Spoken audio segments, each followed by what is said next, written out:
Another guy that stood out on film to me that isn't going to go in the second round or third round or maybe even at all until day 3 is Desjuan Johnson at Toledo. And when I watch him, I think of Aaron Donald, but he's not Aaron Donald. I think of the size, the lack thereof, just constantly littered all over Twitter or, on wherever you get your information from, undersized. And I just think, like, what are we doing at this point? Because this guy is explosive.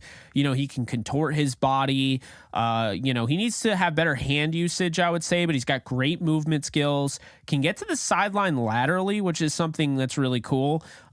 He's explosive, can rip right through and smother, rush the passer, smother the run, lightning quick first step. And I just think, maybe it's a combination of him playing at Toledo, but maybe it's a combination of there are multiple guys that are getting compared to Aaron Donald that he's kind of flying under the radar. You look at Kalijah Cansey out of Pittsburgh. You look at Ade Adebawar out of Northwestern. Those are two comparisons that people have made to Aaron Donald. But I think Desjuan Johnson is flying under the radar. He's got the shorter arms that's going to make his life more difficult, and doesn't really have the bulk. But you get him into a room, and especially, in a room with a guy like Aaron Donald, a player like that caliber, maybe a guy that's built like him or Geno Atkins, and they'll know how to coach him up. And, I'm excited for him because I think NFL coaching is going to go a long way for his abilities.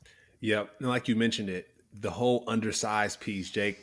There's a lot of guys in the NFL who are 5'7" and just crushing people who are 6'4", 6 whatever. And so undersized, it's in the NFL, of course, it matters, right? Size matters in the NFL, but at the end of the day, you got to be productive. And if he's productive, if he's balling out, he's sacking the quarterback, it doesn't matter how tall he is. Clearly, Aaron Donald, come on, fam. Like, come on.